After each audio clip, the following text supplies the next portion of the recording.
प्रणाम पिताश्री। राम। रघुकुल सर्वश्रेष्ठ अयोध्या के महाराज राजा दशरथ के चेहरे पर इस चिंता का क्या कारण है पिताश्री? क्या मुझसे कोई अपराध हुआ है? राम, हम रघुकुल के वंशज हैं। सत्यवादी महाराजा हरिश्चंद्र का रक्त हमारी शिराओं में दौड़ता है। हम उस परिपाटी के हैं जिस परिपाटी ने अपने प्रण के सम्मुख अपने प्राणों को न्यौछावर कर दिया है। राम, मुझे दुख इस बात का नहीं है कि कल भरत राज सिंहासन पर बैठेगा, क्योंकि मेरे लिए मेरे चारों पुत्र एक समान हैं। मुझे दुख इस बात का है कि राजघराने का सबसे बड़ा लड़का, सबसे बड़ा राजकुमार, जिसे कल राज सिंहासन पर बैठना था, वो वन की ठोकर खाएगा। इसमें दुख की क्या बात है पिताजी? महाराज राम बने या भरत बने, इसमें किसी प्रकार का भेद नहीं है। जिस तरह से एक पिता के लिए उसके सारे पुत्र समान होते हैं, उसी प्रकार से मेरे लिए मेरे सभी भाई एक समान हैं। तुम धन्य हो पुत्र, मेरा आशीर्वाद है। तुम रघुकुल के शीश पर नक्षत्र सा दीप्यमान रहो।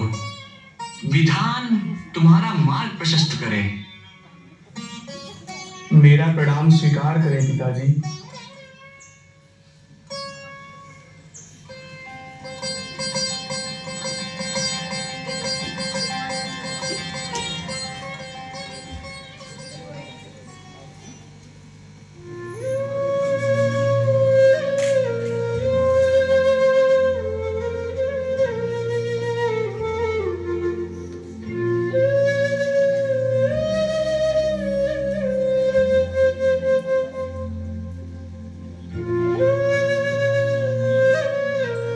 नहीं सीते, वन के जीवन को तुम नहीं जानती। वन में जहरीले सांप, जीव जंतु और भयानक दानव निवास करते हैं। तुम वहां कैसे रहोगी? जैसे सीता के नाथ रहेंगे। मेरे प्रभु साथ होंगे तो मेरी ओर आंख उठाने का साहस भला कौन कर सकता है? उन दुसह दुखों को तुम नहीं जानती हो सीते। जो सीता कभी मखमल के गद्दों से नीचे ना उतरी हो, वो सीता वन के कटीले पथों पर भला कैसे चल पाएगी? वो उस वन के दुख को भला कैसे सह पाएगी? दुख? आपकी शरणों की सेवा से दूर रहने से बड़ा और कोई दुख नहीं है नाथ। जैसे बिना जीव के देह, बिना जल की मछली, वैसे ही बिना रघुवीर की ये जानकी एक पल भी नहीं रह सकती है। भावना के आवेग में तुम भूत भविष्य नहीं सोच पा रही हो सीते। वहां का जीवन बहुत दुखदाई है। दुखदाई तो आपका वियोग है प्रभु। मेरे लिए तो सुख और दुख का अर्थ बस इतना ही है। जहां आप हैं वहां मेरे लिए सुख ही सुख है। जहां आप नहीं, वहां स्वर्ग भी मेरे लिए नरक से अधिक दुखदाई है। जीवन भर का साथ रहने का वचन देकर अकेले वन में जाना कहाँ का धर्म है प्रभु? जनकपुर की राजकुमारी और अयोध्या की पुत्रवधू का वन में गमन करना भी तो धर्म नहीं है सीते। हे आर्यश्रेष्ठ, पत्नी का धर्म पति के साथ रहना है।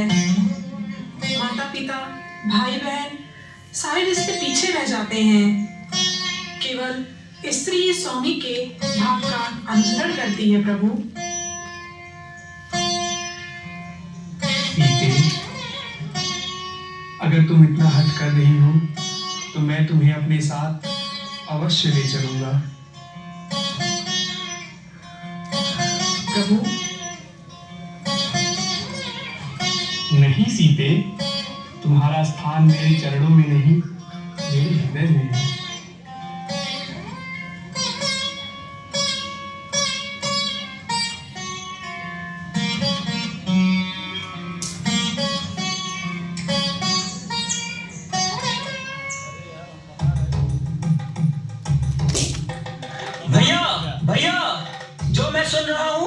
क्या वह सत्य है? माता कैकई और पिताजी ने आपको वनवास और उस भरत को सिंहासन दे दिया?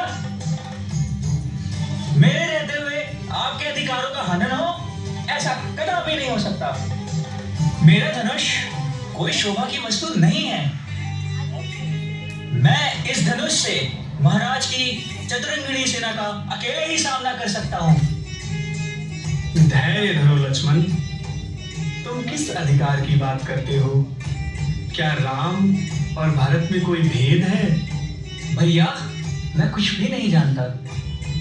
नहीं लक्ष्मण, तुम यहीं रहकर माता पिता की सेवा करो और भैया भरत के साथ राजपाट में सहयोग करो।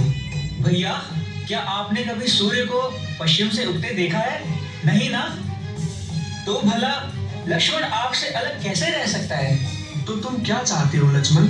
माताएं एक साथ दो दो पुत्रों का वियोग सहन करें? भैया, माताओं ने स्वयं कहा है, जहाँ तुम्हारे भैया राम है वही तुम्हारी अयोध्या है। ठीक है भैया लक्ष्मण, मैं तुम्हें अपने साथ ले चलूंगा, लेकिन इसके पूर्व तुम्हें देवी उर्मिला से अनुमति लेनी होगी। जैसी आज्ञा भैया।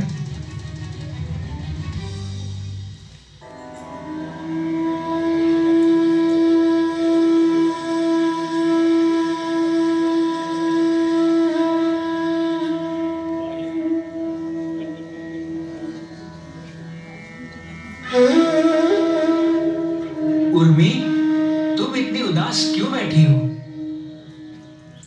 उर्मी, मैंने निर्णय लिया है कि भैया राम और माता सीता के साथ वन गमन करूं। क्या? तो प्रभु मुझे भी अपने साथ ले चलिए। नहीं उर्मी, अगर तुम बन जाओगी तो मेरा ध्यान तुम्हारी ओर केंद्रित रहेगा। फिर मैं भैया और भाभी की सेवा कैसे करूंगा? नहीं, आप ऐसा नहीं कर सकते। मैं आपकी अर्धांगिनी हूँ। मुझे अपने अधिकारों से वंचित ना करें। मैं तुम्हारे दुख को समझता हूँ उर्मी, किंतु माताओं के वचन का क्या? मेरा इस महानगरी अयोध्या में और कोई नहीं है प्रभु। कृपया आप मुझे अपने साथ ले चलिए। उर्मी, तुम ही मेरी शक्ति हो और लक्ष्मण की शक्ति इतनी कमजोर नहीं हो सकती। तुम यहाँ पर रह करके माता पिता की सेवा करो, मैं वहां पर भैया और भाभी की सेवा करूंगा।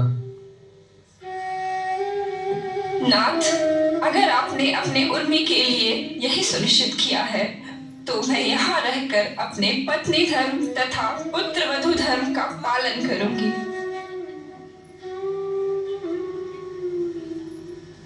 उर्मी, भले ही इतिहास तुम्हारे आंसुओं का मोल ना समझे, लेकिन तुम्हारा लक्ष्मण अवश्य समझेगा और सदा तुम्हारा आभारी रहेगा। नाथ,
महाराज की जय हो, महाराज की जय हो, महाराज की जय हो। महाराज, हम आपके लिए एक खुशखबरी लाए हैं महाराज। कैसी खुशखबरी? महाराज, प्रभु श्री राम, माता सीते, भैया लक्ष्मण आपके राज में आ रहे हैं महाराज। क्या कहा? प्रभु श्री राम आ रहे हैं? हाँ महाराज। आइए महाराज, हम आपको साक्षात दर्शन करवा रहे हैं। मेरी सरकार, प्रभु, मैं आपके दर्शन पाके धन्य हो गया। सरकार नहीं, मित्र कहो निषाद राज। मित्र? अयोध्या के राजा हमारे मित्र? हाँ निषाद राज। आज तो हमारा जीवन धन्य हो गया प्रभु। आदेश करें प्रभु, हम आपकी क्या सेवा कर सकते हैं? हे मित्र, मुझे ये नदी पार कराने में मेरी सहायता करो। बस इतनी सी बात? हे केवट, कहाँ हो? इधर आओ, आज तो तुम्हारी नैया भी धन्य हो जाएगी। हाँ भैया, आवत है। प्रणाम भैया। बताओ भैया, क्या आदेश है और इस साथ में के है? ये है अयोध्या के राजा प्रभु श्री राम, मैया सीता और भैया लक्ष्मण। अच्छा, तो ये है अयोध्या के राजा रामचंद्र। जय जयकार बना रहे भैया आप सबके। बताओ भैया, क्या आदेश है? तुमको इन्हें नदी पार करवाना है। अरे ना ना ना ना भैया, ये कैसे हो सकता है? पहले चरण पखारूंगा, उनकी रज को झाड़ूंगा, पान करूंगा चरणामृत, नाव पे तब बैठारूंगा। ऐसा कहते हैं सब लोग कि जादू भरी पद है तुम्हारी, स्पर्श हुआ तो मौन शिला बनी सुंदर नारी। पास है बस एक नैया, सारे कुटुंब की पालनहारी। नाव बनी अधिकार तो आएगा मुझ निर्धन पे संकट भारी। एक नारी का कठिन है पालन, कैसे पालूंगा दो नारी। अरे पार्वतिया, कटौता में गंगा जल ले आओ। हाय देख